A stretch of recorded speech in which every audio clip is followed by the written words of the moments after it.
বেআইন সাহেব, আপনার ছেলে তো মারা গেছে, এখন তো সম্পর্কই শেষ। আমি আর আমার মেয়ে আপনার বাড়ি রাখতে চাই না, আমি আমার মেয়ে নিয়ে যাই। না বাবা, আমি যাব না। আমি ওরে ভালোবেসে বিয়ে করছি। আমি আমার হাজবেন্ডের স্মৃতি নিয়ে থাকতে চাই।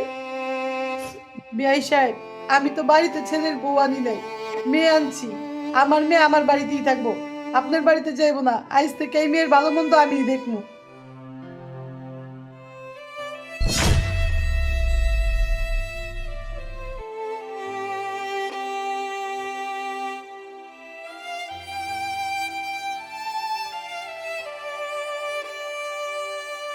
বাবা তুই আইসস, তোর বাড়ি আর নাই।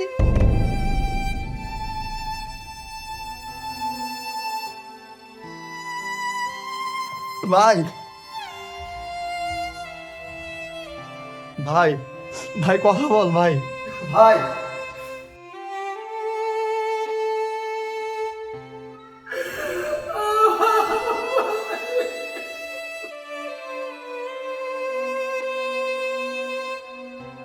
বাবা, গাছের ধারে বসা এত কান্নাকাটি করা ঠিক না।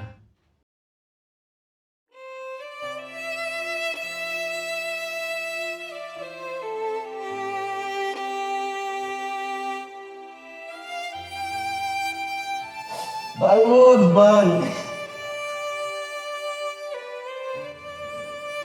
ভাই বোন। মা কি বলবা বলো। আগে তুই আমার হাত ধরে কথা দে, আমি যা বলবো তুই কথা রাখবি। তুমি আমার মা, তুমি কথা বলবো, আমি এবার না রাখবো? আচ্ছা কি কথা বলবা বলো। তিশা তোর ভাইয়েরে ভালোবাসা এই সংসারে আইছে। এই সংসারটা ওই অনেক ভালোবাসে। আমারে কোনোদিন ওই শাশুড়ি চোখে দেখে নাই, মায়ের মতো ভালোবাসছে। তোর ভাইয়ে মারা যাওয়ার পর তিশা একেবারে ভাইঙ্গা পড়ছে। আমি ওর মুখের দিকে তাকাইতে পারতাছি না, ওর কষ্টটা আমি আর সহ্য করতে পারতাছি না। আমি চাই তুই ওরে বিয়ে কর। মা তুমি এগুলি কি বলতেছো? সে আমার ভাইয়ের বউ, আমার ভাবি। এই সম্পর্কটা তো আমি কখনো মুছতে পারবো না। মা আমি তোমাকে অনুরোধ করে বলতেছি, আমি তোমার এই কথাটা রাখতে পারবো না। আমি তোর কোনো কথাই শুনতে চাই না। আমি চাই তুই তিশারে বিয়ে করে তুই ওর পাশে থাকবি, সব সময় হাসি খুশি থাকবো। ওর হাসি খুশি মুখটা আমি আবার দেখতে চাই। মা তুমি যতই বলো, সে আমার ভাবি, আমি ভাবিকে বিয়ে করতে পারবো না। তুই আমার হাত ধরে কথা দিছস, তুই যদি আমার কথা না রাখোস তাহলে আমি তিশারে নিয়ে বাড়ি ছেড়ে চলে যাবো। আমার দুই চোখ যেদিকে যায়। মা তুমি এগুলো কি বলতেছো? এই দুনিয়াতে আমার আপন বলতে আমার ভাই আর তুমি। আমার ভাই তো আমাকে ছেড়ে চলে গেল, এখন যদি আমি তোমাকে হারাই তাহলে আমি কাকে নিয়ে বাঁচবো? মা তোমার কোথাও যেতে হবে না, আমি তোমার শর্তে রাজি। তবে আমার একটা শর্ত আছে, বিয়ের পরে আমি বিদেশ চলে যাব।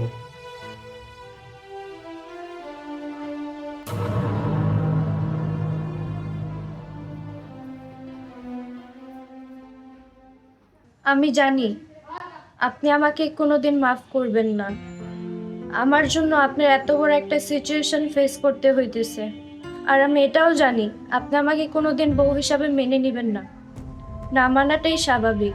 আপনার জায়গায় অন্য কেউ থাকলে হয়তো সেম কাজটাই করতো। আমি কোনোদিন আপনার উপর ওয়াইফের অধিকার খাটাবো না। আপনার যা খুশি আপনার তাই করতে পারেন, আমার প্রতি আপনার কোনো দায়বদ্ধতা নেই। আমিও সরি। ভাই মারা যাওয়ার পরে রিসেন্টলি পরিবারের উপর দিয়ে যা গেছে, তাই মার সাথে আমি ফাইট করতে পারিনি।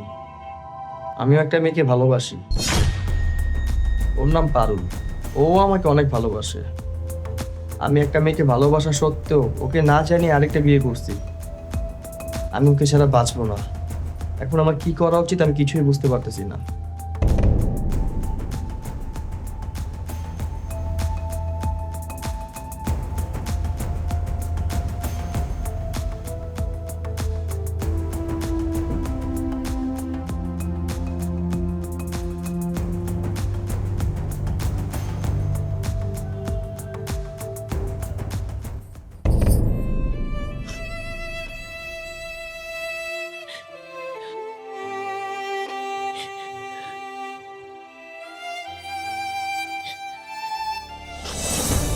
পারভেজ, তুমি এটা কি করলে? পারভেজ, তুমি বিয়ে করে ফেললে, এখন আমার কি হবে? আমি বাসায় কি বলবো? পারুল বিশ্বাস করো, সিচুয়েশন এরকম ছিল আমি কিছু বলতে পারি না। মার সাথে অনেক বড় ঝামেলা হয়ে যেত।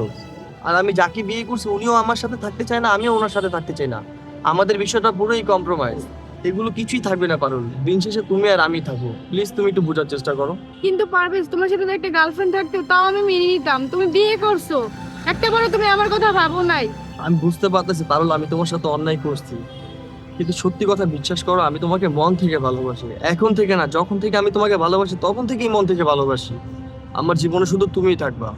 তুমি আমাকে একটু সময় দাও, সব ঠিক হয়ে যাবে। কিন্তু এটা আমি কিভাবে মেনে নিব? তোমরা দুজন বিয়ে করছো, একসাথে থাকবা। I am sorry. ভাইটা চলে যাওয়ার পরে মা অনেক ভেঙে পড়ছিল, তাই আমি মাকে আর কোনো কষ্ট দিতে পারি না। এটা তুমি আমাকে একটু সময় দাও, আমি সব ঠিক করে দেবো, বিশ্বাস করো। তুমি সত্যি বলতেছো? হ্যাঁ সত্যি।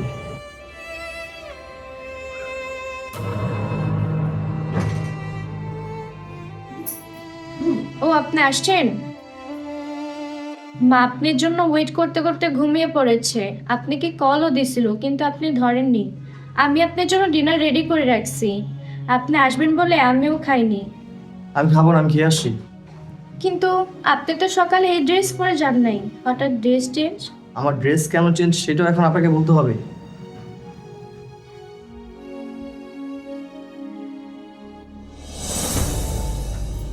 আজকে আমি পারুলের সাথে দেখা করতে গেছিলাম, ওকে আমি সবকিছু বলছি।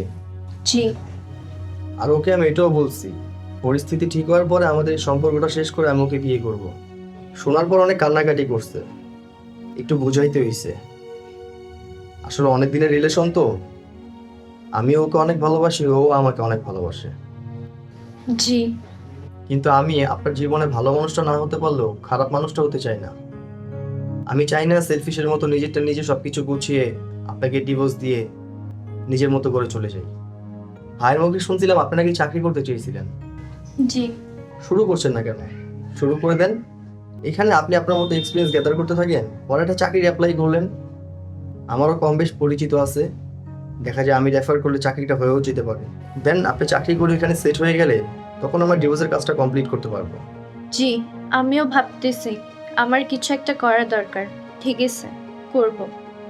আচ্ছা, আপনার নিচে শুইতে হবে না, ফ্লোর অনেক ঠান্ডা, আপনার ঠান্ডা লেগে যাবে। আপনি অপারেশন, আমি নিচে শুই।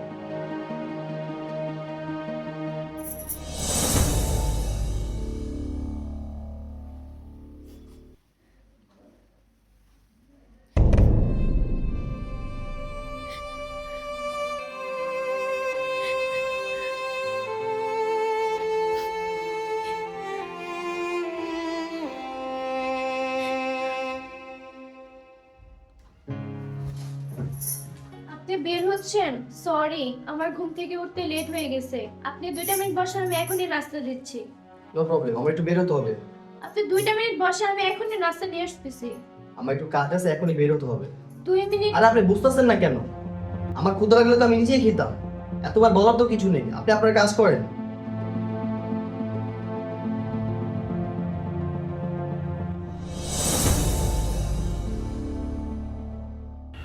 তুমি আর ওর মেয়েকে একসাথে থাকো? কোন মেয়েটা? মানে তোমার এক্স ভাবি, এই যে নয়। না, আমরা একসাথে থাকি না। মিথ্যা বলবো না, একদম মিথ্যা বলবো না। আমরা একসাথে থাকি না, কিন্তু এক রুমে থাকি। একসাথে থাকা আর এক রুমে থাকার ভিতরে পার্থক্যটা কি পারভেজ? এখন বলো না যে তোমরা এক বিছানায় থাকো। না, আমরা একই বিছানায় থাকি না। আমাদের এক রুমে থাকারও কোনো প্ল্যান ছিল না। আমি যখন রুম থেকে বের হই তখন মা নানা রকম প্রশ্ন করে, তাই কোনো উপায় না পেয়ে আমাদের এক রুমে থাকতে হয়। ও নিশ্চয়ই নিচে থাকে, নিচে থাকে না? হ্যাঁ, নিচে সরে। আচ্ছা, আমি বুঝতেছি না মেয়েটা এমন কেন, ওর বাবার বাড়ি চলে যেতে পারে না? তুমি কয়দিনের জন্য দেশে আসছো, আবার কয়দিন পরে বিদেশ চলে যাবা। ওই মেয়েটা আগে তোমার ভাইয়ের বউ ছিল, এখন আবার তোমাকে বিয়ে করছে। 100% ওই মেয়ের চরিত্রে সমস্যা আছে। প্লিজ তুমি এভাবে কথা বলো না। তুমি সিচুয়েশনটা বুঝতেছো? আমার টুইন ব্রাদার মারা গেছে। আমার ফ্যামিলি সিচুয়েশনটা বুঝতেছো? যে জায়গায় আমি আমার মাকে বিয়ের জন্য না করতে পারি না, ওই জায়গায় উনি কিভাবে আমাকে না বলবে? তুমি আসছো আমার ফ্যামিলিকে উল্টোপাল্টা কথা বলতে। খুব গায়ে লাগতেছে তোমার, তাই না? ওই মেয়েটা তোমার কয়দিনের ভিতরে আপন করে নিচ্ছে। তুমি আমার সিচুয়েশনটা একটু বুঝো। একটা রিলেশনে যতটুকু অনেস্ট থাকা দরকার আমি ততটুকু অনেস্ট আছি। হ্যাঁ, আমি বুঝতেছি তোমার সিচুয়েশনটা, বাট তুমি আমার সিচুয়েশন একটু বোঝার চেষ্টা করো। আমি তো বিয়েটা ইচ্ছা করে করি নাই কা।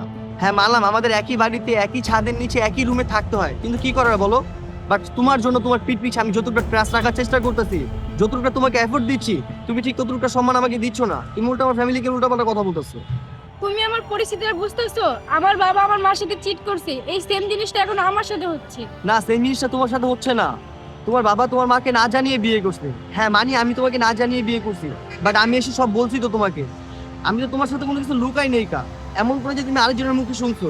আমি তো চাইলে পারতাম আমি কদিন পর বিদেশ চলে যাব, তোমাকে কিছু না জানিয়ে তোমার সাথে ঘুরে ফিরে আমি চলে যেতাম। আমি তোমাকে কেন জানাইছি? কারণ পারুল, আমি তোমাকে ভালোবাসি। এটা কি আমার পক্ষে মেনে নেওয়া সম্ভব? পারুল প্লিজ, আই এম সরি। আমি মানি আমি ভুল করছি। তুমি চাইলে আমাকে শাস্তি দিতে পারো। তুমি কি করবানি বলো? আমার টুইন ব্রাদার মারা গেছে। আমি আর সরি, রাগের মাথায় অনেক কিছু বলে ফেলছি। আচ্ছা এখন আসো আমরা একটু ঘুরি।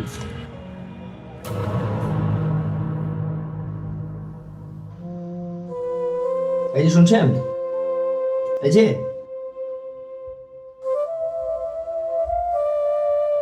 আপনি আসছেন? হ্যাঁ আমি আসছি, কিন্তু আপনি প্রতিদিন আমার জন্য এখানে অপেক্ষা করেন কেন? আপনি তো আপনার মতো খাওয়া দাওয়া করে শুয়ে থাকতে পারেন। আপনি যে আমার জন্য এখানে ওয়েট করেন, মা দেখলে তো আমার সাথে চিলাচিলি করবে। এভাবে জীবনের কোনো মানে আছে? ও ঝিমাবে না কি করবে? ঘরের স্বামী যদি সারা রাত বাইরে থাকে, ভালো মেয়েরা স্বামী ছাড়া খাইতেও পারে না, ঘুমাইতেও পারে না। ও তোর জন্য এখানে বসে বসে ঝিমতাছে। তুই বিদেশ থেকে আইসোস, তোর ভিতরে দায়িত্ববোধ বলতে তো কিছুই নাই। তুই নতুন বউ ঘরে রেখা দিন রাত বাইরে আড্ডা মারস। কই নতুন বউরে নিয়ে তুই একটু ঘুরতে বেরাস না? আর একটু সময় দেস না? আম্মা, আপনি ওনার সাথে রাগারাগি করেন না। উনি তো কয়েকদিন পর আবার বিদেশ চলে যাবে। ওনাকে ওনার স্বাধীন মতো চলতে দেন। তুই কিন্তু তিশার অনেক অবহেলা করতেছস। আমার চোখে যেন আর না পড়ে তুই তিশার অবহেলা করস।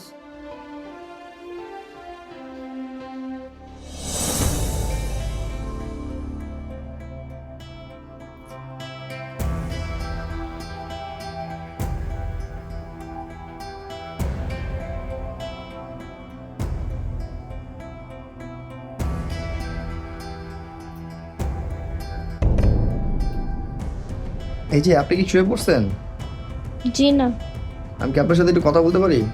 জি বলেন। আজকে তো বাসায় আমি দেরি করে আসলাম, খাবারও সাধলেন না, খেতেও বললেন না। আপনি তো 2 দিন বাইরে থেকে খেয়ে আসছেন, আর আজকেও লেট করে আসছেন। তো আমি ভাবছি আপনি বাইরে থেকে খেয়ে আসছেন। এটা কোনো কথা? একটা মানুষ 2 দিন বাইরে খেতেই পারে, তার মানে এই না যে সে এভরিডে বাইরে খাবে। আমি তারা ভাবলাম যে আজকে বাসায় এসে খাবো। কিন্তু আমি আর আম্মা খাওয়ার পরে বাকি যেই খাবার ছিল ওগুলা সব বুয়াকে দিয়ে দিচ্ছি। আমি কি আপনাকে কিছু করে দিব? না লাগবে না। তবে একটা কথা কি জানেন, মানুষের ঘরে ফ্রিজ কেন থাকে? ফ্যামিলির সবার জন্য রান্না করা হয়। যদি কোনো মানুষ না খেতে পারে সেই খাবারটা ফ্রিজে রাখা হয়, যাতে সেই খাবারটা পরে গরম করে খাওয়া যায়।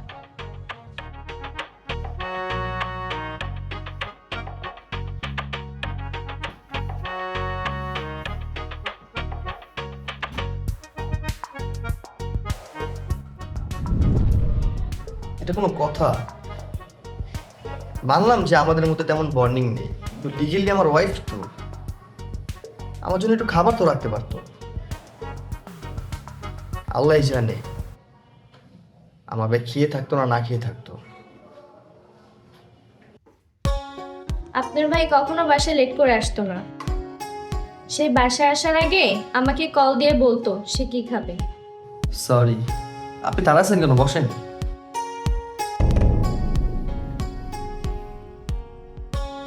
আসলে ক্ষুধা লাগলে আমার মাথাটা ঠিক থাকে না, মাথাটা গরম হয়ে যায়। ইটস ওকে, ক্ষুধা লাগলে আমারও মাথা ঠিক থাকে না, সবকিছু উল্টাপাল্টা হয়ে যায়। আজকে আপনি বাইরে থেকে খেয়ে আসেননি? বাইরে থেকে কিভাবে খাবো? যেই তো প্রথম ঝগড়া শুরু হলো। পারুলের সাথে? আপনি তো দেখে নাম মুখস্থ করে রাখছেন। হ্যাঁ, আপনার মুখে তো অনেক শুনছে। হ্যাঁ ওর সাথে। আপনাকে নিয়ে বাজে কথা বলে। আমাকে নিয়ে? হুম। আমাকে নিয়ে বাজে কথা বলে এই জন্য আপনি ওর সাথে ঝগড়া করছেন? করছি। মানে আপনাকে নিয়ে বাজে কথা কেন? আপনার খারাপ লেগেছে? হ্যাঁ খারাপ তো লাগবেই। আপনি বা আমার মা যেই হন না কেন, আমার ফ্যামিলি মেম্বারকে নিয়ে যে কথা বলে আমার খারাপ তো লাগবেই।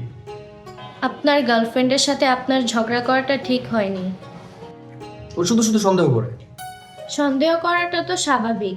আপনি যে ওনার সাথে ঝগড়া করেছেন, উনি তো সত্যি সত্যিই ভাববে আপনার আমার মধ্যে কোনো কেমিস্ট্রি আছে। তবে আপনি কাজটা ঠিক করেননি। মেয়ে মানুষটা একটু সন্দেহ করবে, এটা খুবই স্বাভাবিক। আপনিও তো মেয়ে মানুষ। আমি যে ঘর থেকে বের হয়ে আমি কোথায় যাই আপনি সবই জানেন। আমি তো আপনাকে সবই বলছি। কই আপনি তো একদিনও সন্দেহ করলেন না। আমি আপনাকে কিভাবে সন্দেহ করব? আমি যে আপনাকে সন্দেহ করব সেই অধিকারটা তো আমার নেই। কে বলছো আপনার দিকে নেই? আপনি তো আমার বউ।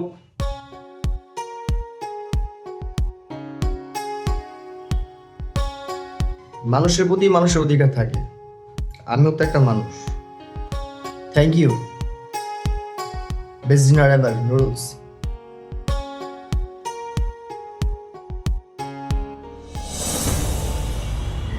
হ্যালো শোন, আজকে আমার বয়ফ্রেন্ডের বার্থডে, তোর সব কিছু রেডি রাখিস, তুমি সারপ্রাইজ দিতে হবে।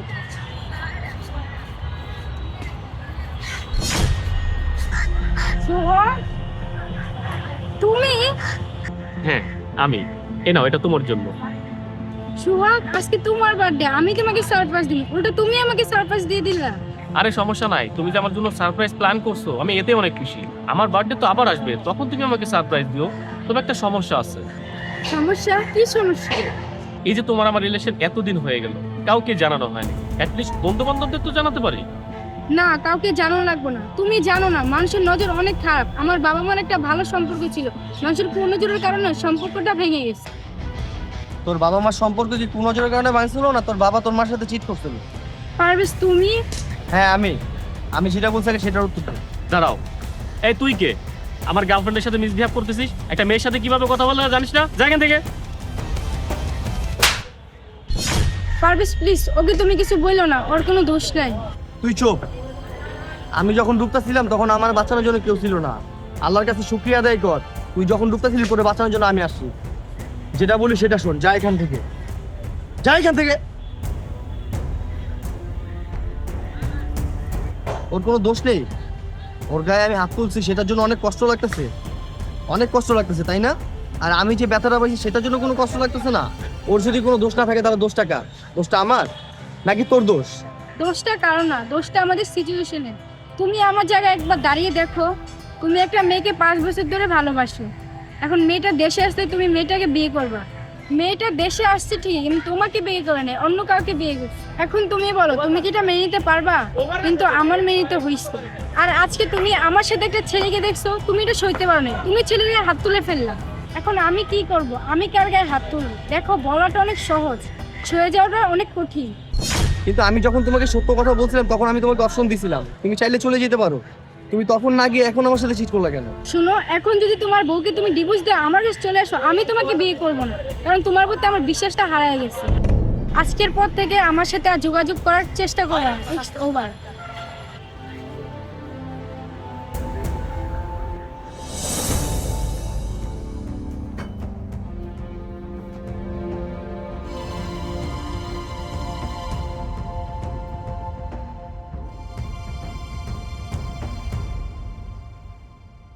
আপনাকে একটা কথা বলবো, যদি কিছু মনে না করেন।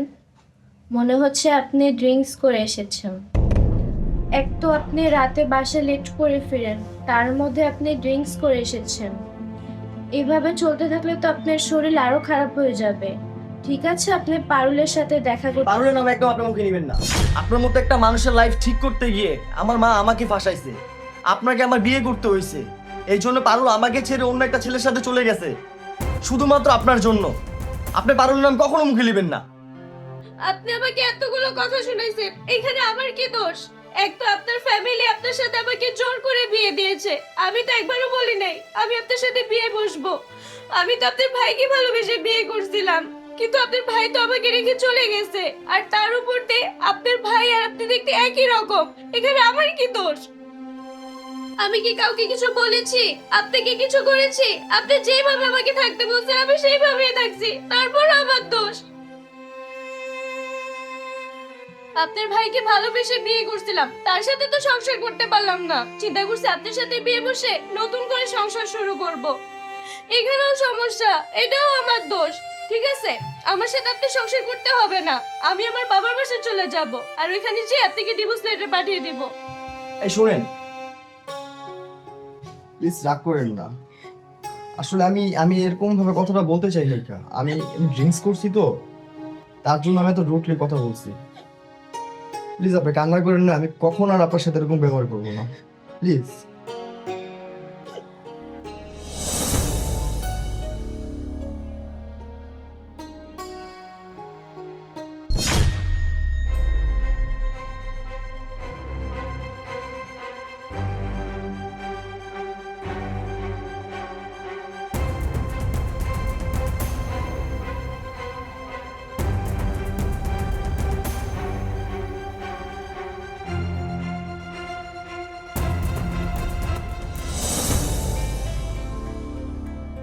এই যে আপনার চা।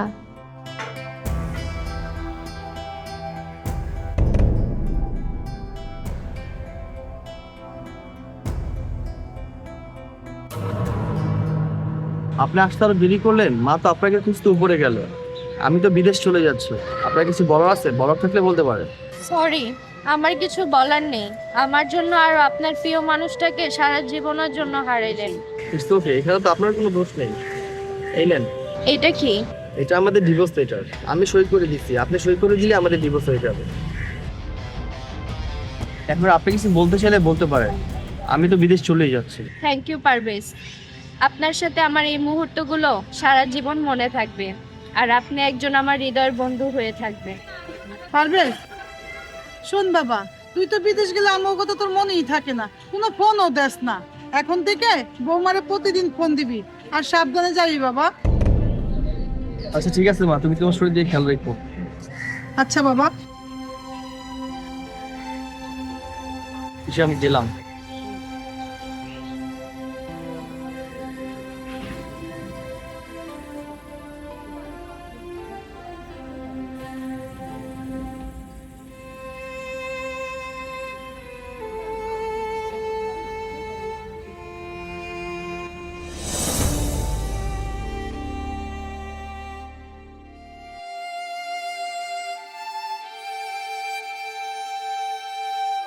প্রিয় বউ, আমি আসলে খুব সরি। এই পুরোটা সময় হাজবেন্ড হিসাবে যেভাবে থাকার দরকার ছিল, আমি আসলে সেভাবে থাকতে পারিনি। আসলে এত অল্প সময়ের মধ্যে সব কিছু মেনে নেওয়া আমার জন্য খুবই কঠিন ছিল। দেশে আসতে না আসতে বিয়ে, তারপরে পালনের বিষয়টা, সব কিছু মিলে আমি একটু পেছিয়ে গেছিলাম। আসলে ওই দিন রাত্রে আমাদের মাঝে যা হয়েছিল, এই জন্য হয়নি যে আমি ড্রাঙ্ক ছিলাম। আপনি আমার ওয়াইফ, আমি আপনার হাজবেন্ড। আসলে একটা অধিকারের জায়গা আছে। এরপর কি বলবো না বলবো বুঝে উঠতে পারতেছিলাম না। ভেবেছিলাম আপনি কিছু বলবেন, কিন্তু আপনিও কিছু বলেননি। এখন বলতে চাই, আমি আপনাকে ভয়ঙ্করভাবে ভালোবাসতে চাই। আমাদের সংসারটা নতুন করে শুরু করতে চাই। প্লিজ আমরা আমাদের অতীতটা ভুলে যে জীবনটা নতুন করে শুরু করতে পারি।